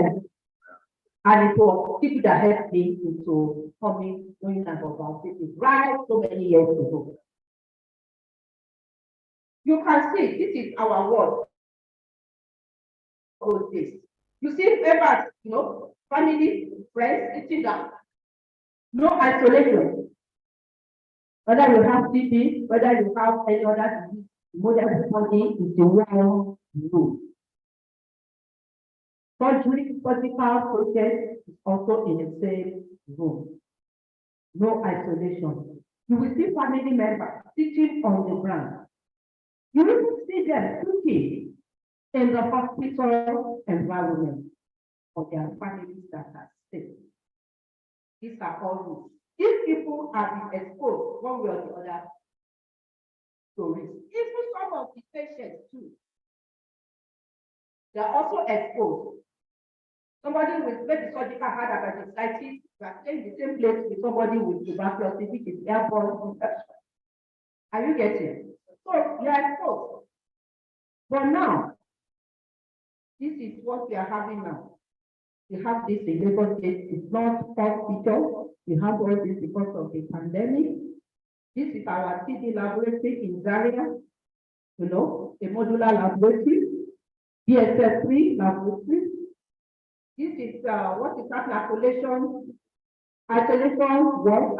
center. We are running running and dropping of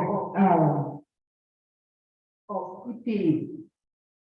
Now, these people fall of the biological and toxic weapon convention requires that each state party shall, in accordance with its constitutional process, take any necessary measure to prohibit and prevent the development, production, stockpiling, acquisition, or retention of agents, something, weapons, equipment, and means of delivery specified in Article of the Convention within the territory of such states under its jurisdiction.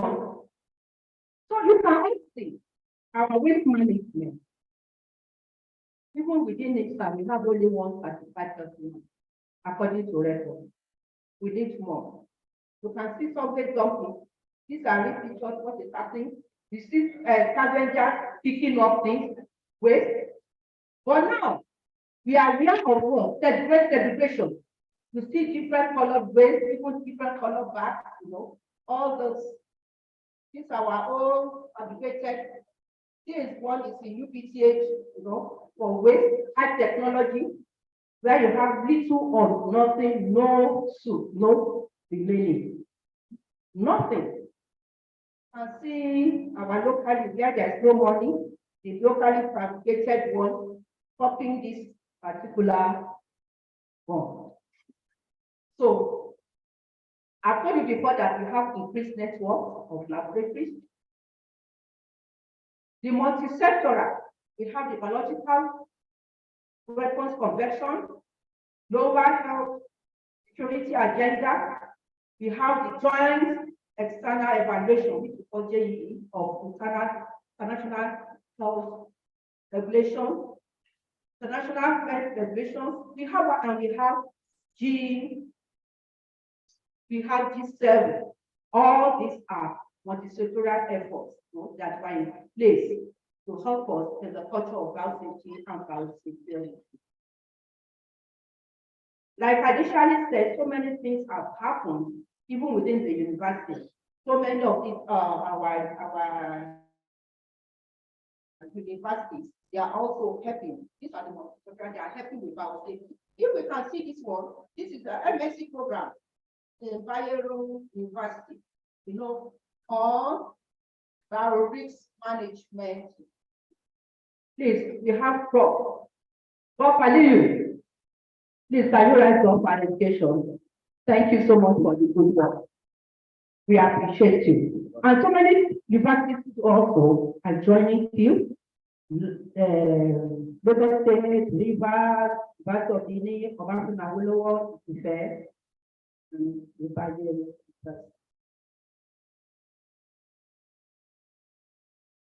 But what is the news? The global news is that hundreds of laboratory experts and shippers have been trained.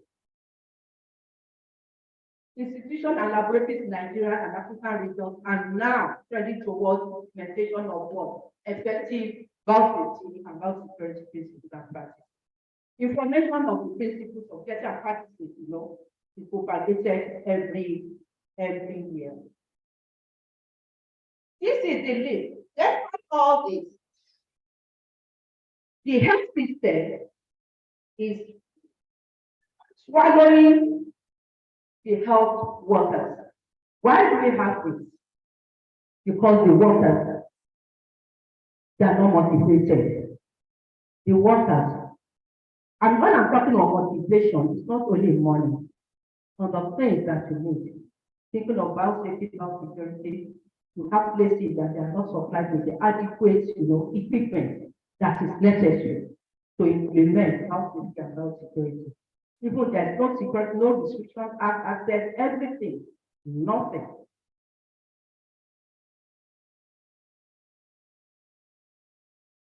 I won't talk on this one again. So, however, what's the way forward? We need to enhance surveillance. We need to build laboratory capacity. I'm talking of structural and infrastructural capacity. We need to strengthen the workforce and develop. We need to look at the emergency response. These are areas that we need to look into. Fertility associated risk, very critical. Procedural practices, storage of biological materials. How do we store our biological materials? Do we take inventory of these materials we are storing? When anybody just come into the laboratory and take any culture, anything, and go and use it, even if it's for research, it has to be documented. What are disposal practices and transportation of biological materials? So, on this ground, I want to welcome you once again to this conference.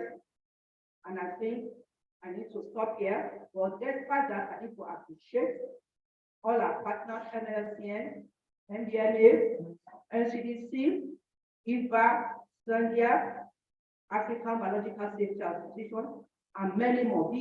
So many I cannot mention now.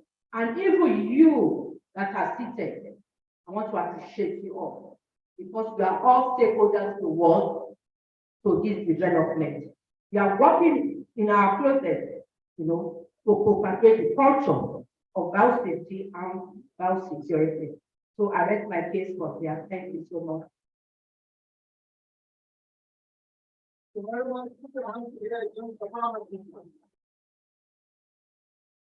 Sorry, my presentation is not like the others. It's not 5 minutes between, only 30 minutes. Not all the time. That's the mic one. Thank you very much. What's complete? What comment?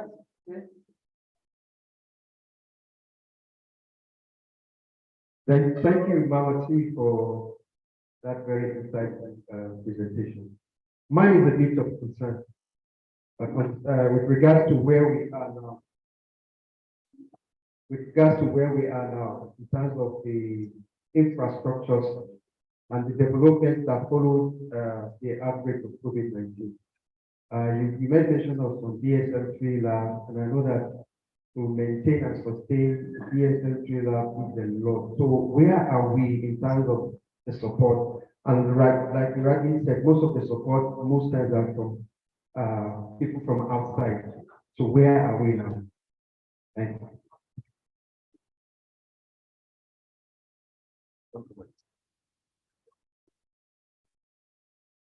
Thank you, ma'am, for your laudable presentation. Very insightful.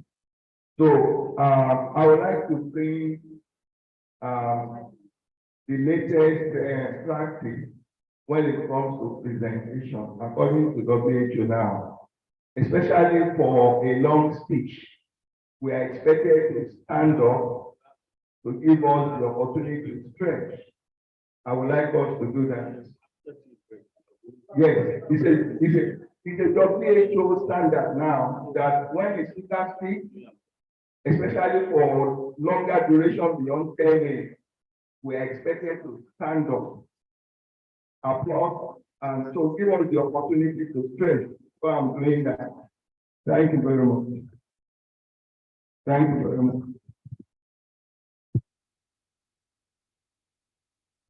Yeah, having said that, COVID-19 pandemic is a disaster, but it has also done us good. But we don't pray for pandemic to be happening. So the good side is that for the Federal Republic of Nigeria, many institutions benefited from the COVID-19 fund. NiBSA is one of them. We got billions of naira for that. And we have been able to use that money to develop our laboratory infrastructure, expand our capacity to the level of genome sequencing. And the good thing we have also done in the area of accountability to document our responses and publish it as a book. Having said that, we are now, which is a question, and where NiBSA can come in to assess this capacity 1, 2, to leverage on what is on ground for future response to pandemic. So I want to ask, what are these strategies that we can use to be able to do that? Because if we don't make use of the already available facilities, opportunities, over some time, they are idle, then we have to repeat this trend again. So thank you.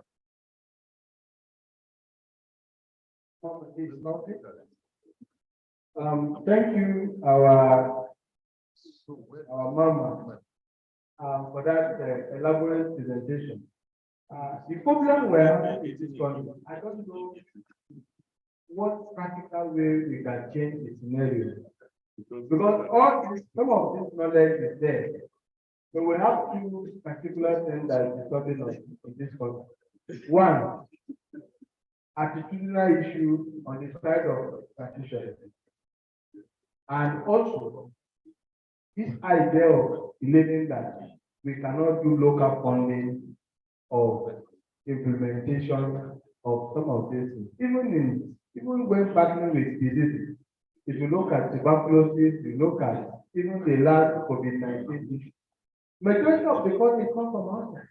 Why? How can we change the mindset of the Nigerian government to say that the need for us to begin to plan for funding of our local issues? Because most of the things that are not even the problem of the West, they are still the ones that will cause it. The one that is our major problem, they are still the ones that will cause it. Even ordinary PPE, no budget line for it. Even if I thought there is, somebody will swallow it. So, as a practical way to begin to take the psyche of the practitioner and also the government on how to address our local problems. Thank you. You know, without mentioning Thank you, sir. Thank you for the question. Yes, my brother here asked a question. Where are we in terms of support for infrastructure? Like when I was presenting, I said there are a lot of ways. Now, it's not very compulsory you have to have a NiBSA. If your risk level is not that of the, for the risk level. I say there are ways we can also circumvent, like having practices.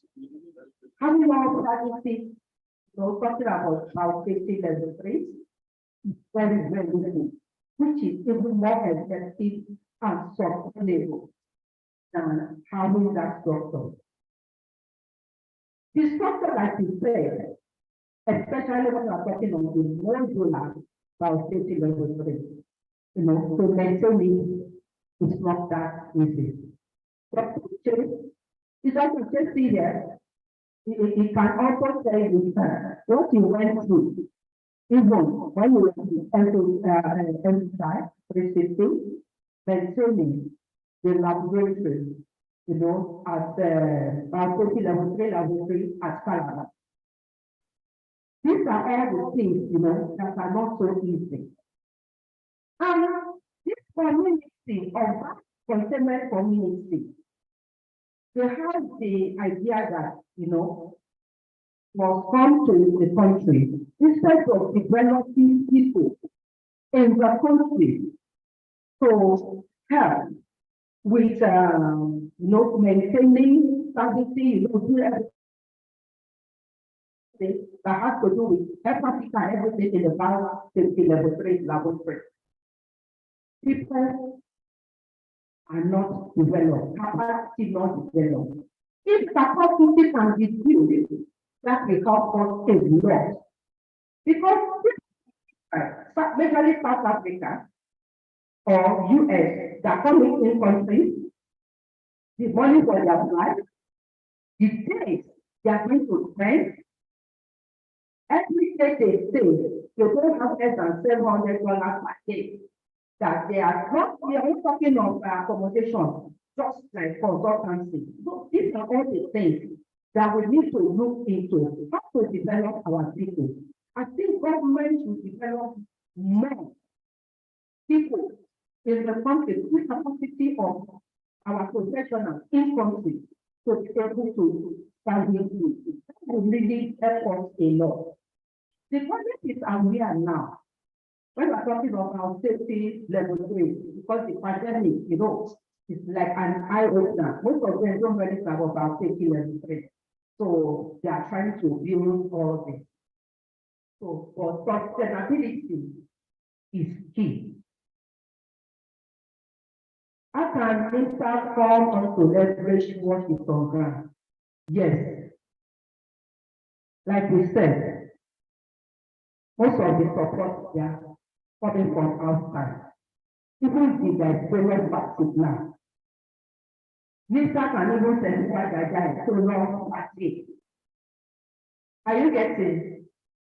So how can we do this? I think we need to come together. We really need to, you know, maybe stakeholders meeting, come together and let us see different partners, all the organizations. What are you supporting the area of safety, security? What about containment? What is your support here? We support, you know, leverage all this. How can we leverage? It's not that I will support this, what do you call this one, search. People will support that. He will support that. No, these are all the things. If you hold meetings, we'll be able to know which areas those actions to support this. And when we have this, then we will not think of how we can get support to be able to accept all these things that are run. This work is very critical in this country.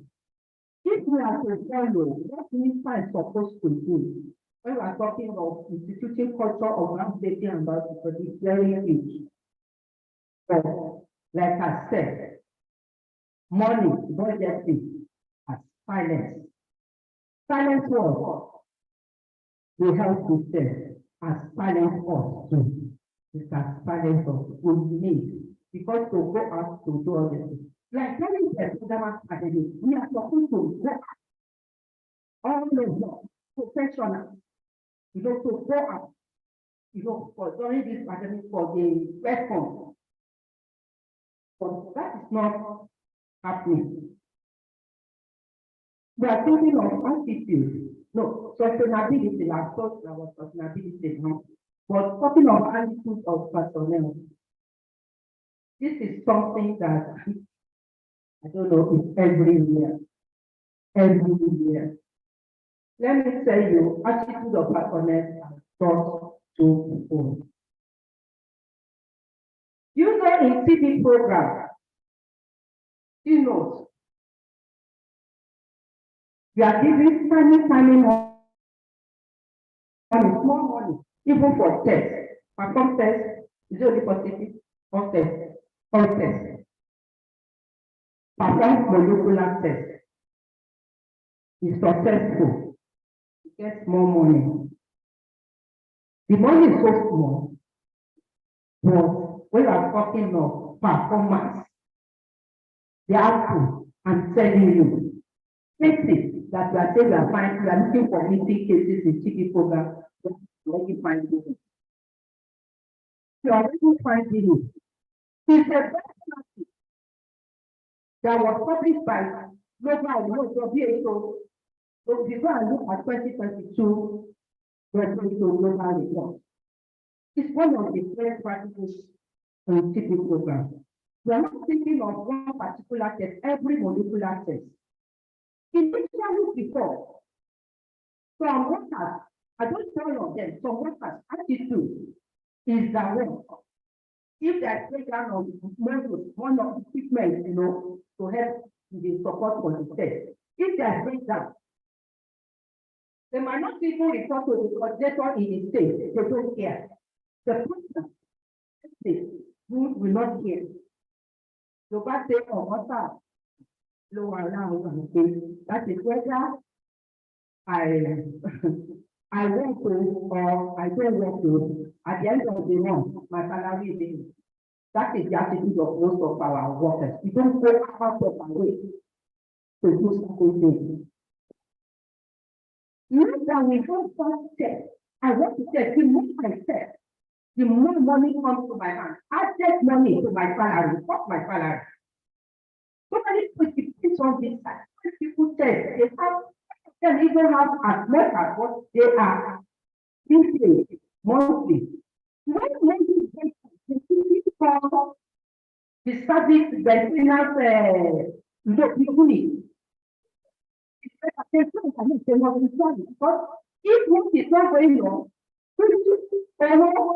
efforts is not coming to my pocket. Are you getting what I'm saying? These are all the things. Workers, they remove their work and not motivated, especially our laboratory personnel.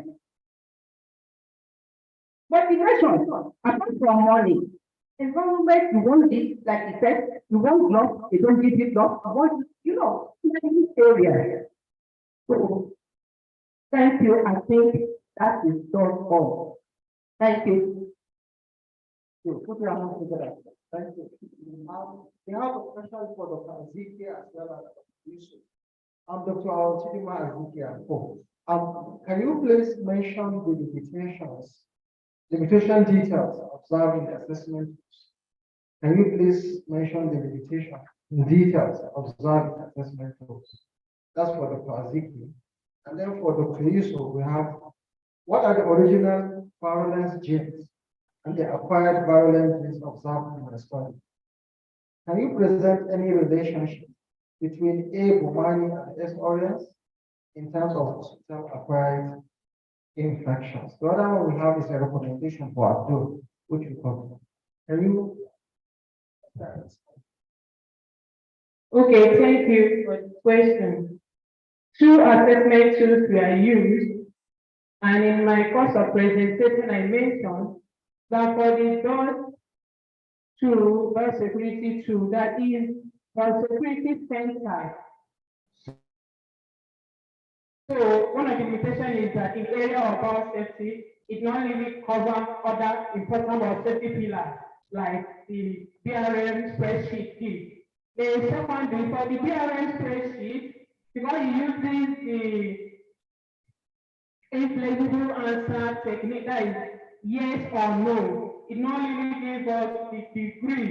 It didn't give room for us to know how well the institution has performed in each pillar. Thank you. Yes. Thank you for that response. What are the original virulent genes, the acquired virulent genes observed in the study?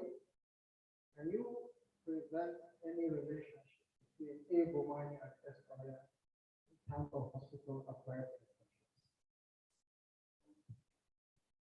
Thank you very much. If you can recall my presentation, I mentioned that